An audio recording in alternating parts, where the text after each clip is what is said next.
Calculate करना होता है कि एक पॉइंट चार्ज के कारण r डिस्टेंस पे कितना इलेक्ट्रिक फील्ड इंटेंसिटी होगा, ठीक ना। एक टॉपिक यहाँ पे आप लिखो, इलेक्ट्रिक फील्ड इंटेंसिटी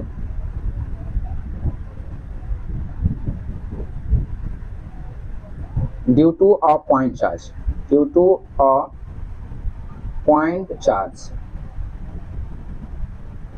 एक पॉइंट चार्ज के कारण कितना इलेक्ट्रिक फील्ड इंटेंसिटी लगेगा है।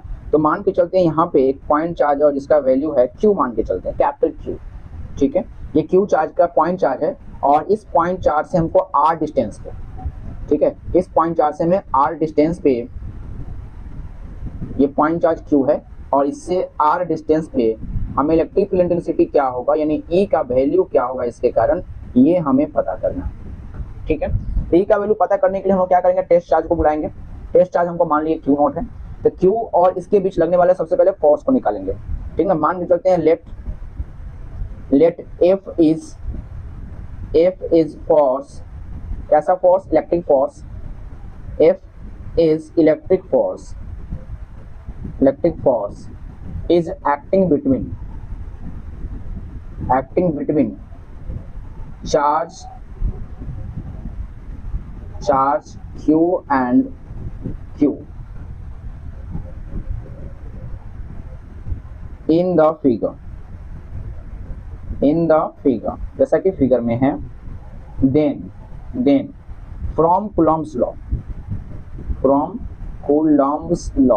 अब Coulomb's law क्या कह रहा था, Coulomb's law ये कह रहा था कि F जो फोर्स लगने वाला है, यह फोर्स इज इक्वल टू होने वाला है K का मतलब 1/4 पाई एप्सिलॉन नॉट Q1 के जगह पे यहाँ कैपिटल Q है और Q2 के जगह पे क्या है, Q0 है, and divided by distance between them R square, distance के स्क्वायर के फोर्स होगा और एक वेक्टर के लिए हम ले लेंगे R कैप। ये फोर्स हो गया।